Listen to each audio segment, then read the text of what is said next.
Hey guys, thank you so much for tuning into this channel. My name's George Holliday. I live on a music studio bus. The company is called Made on the Road.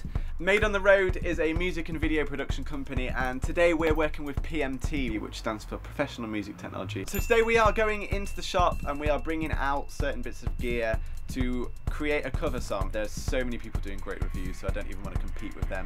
But I thought it'd be good to do like a really quick first glance kind of review as to what it's like. Joys of being in the city centre. Yeah, I thought it'd be really good to do a quick first glance kind of review and see exactly what how I feel like using the instruments for the first time. So right now we have the Roland TR-8s. It's the same as the one before, but they've added an S to it. At first glance, it's just a little bit bigger. It looks great. I love the lights. I love the way that Roland make their sequences. It's very minimal. There's a tiny little screen that kind of just tells you what patch you're on. When I worked it out, it was so simple. Each row is divided off into different sounds. So you have a kick channel, a snare channel, a hi-hat. And once you've clicked and selected that channel, you can then adjust that sound by using different attack speeds, release speeds. You can add effects, delays, all that kind of thing. I'll talk about those in a minute. So to use the sampler, there's a little light that ticks along on the bottom, and you can have that in 16ths or 8ths, and you can essentially just click on it to highlight when that sample is going to be hit. The thing I then love is the sliders. You then change the volume of each sound, so that by the time you've built up your whole sequence, you essentially have your whole drum track. You can have your hi-hats up and down. It's very hands-on and very simple and quick to do in the moment, which I think is a great feature on why you would use this live. The biggest difference that I gather is from the TR-8 and the TR-8s is that it still has the same sounds as the 808, the 909, the 606, the 707. It has all of those same sounds plus many more. I think it literally has like 200 new sounds on top of that. But the biggest difference is the ACB circuit, which I think stands for Analog Circuit Breaker. Hang on. Analog Circuit Behavior.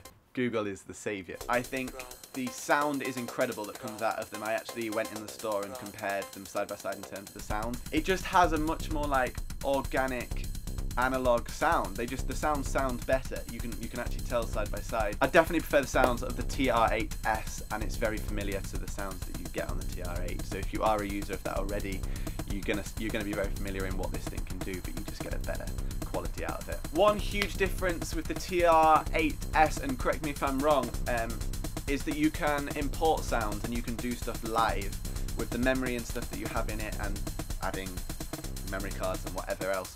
You can do stuff live, so you can sample things and then change it in the moment, like change the attack, releases, effects, add effects, the volume of it, everything. So again, really great for live use. We didn't actually touch on any of the live sampling or anything like that, so I'd be really interested, Roland, if you're watching this by any means, I'd love to actually test out the sampling, because I used to do videos like this.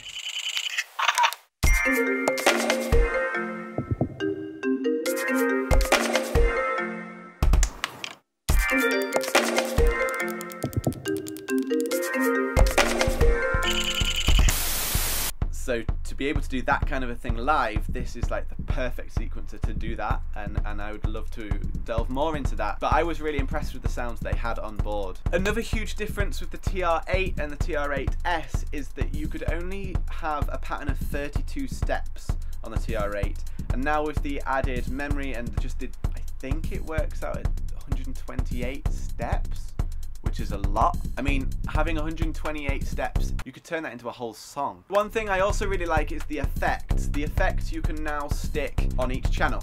From what I gather and from what I told you, couldn't do that on the TR-8. Finally, I think the big thing physically, by the big thing I mean big difference physically with the TR-8s and the TR-8 is the TR-8 didn't have many outputs. There wasn't many options. The TR-8s now has something like 8 separate outputs that you can use as triggers as well. So if you're using like a Roland pad or any other ways of triggering things, you have the option to do this now. What else do you have? Because of the sampling, I think you've got like a stereo in as well, so you can get really high quality samples. This thing really is a workhorse for the live show, so if you guys are planning on using it live, I think this is where it really like sings and dances on its own. The thing I love the most, I think, about this product is that Roland really listened to their users and have made loads of adaptations to the TR-8. TR-8s is just, it just seems to me like an improvement from customer feedback, which which is great. Roland, well done for listening to your customers. I think it's definitely paid off with this product, so be proud. Thank you so much for watching. I hope this has been useful. If you are interested in watching the vlog from the day, please do. And subscribe below if you want to see any more of our adventure. If you're a musician, if you're a creative and you're interested in what we do, definitely check out the other vlogs that we're doing on this particular tour. Please do subscribe, hit the notification button, look after each other, and remember, never stop creating. See you guys in the next video.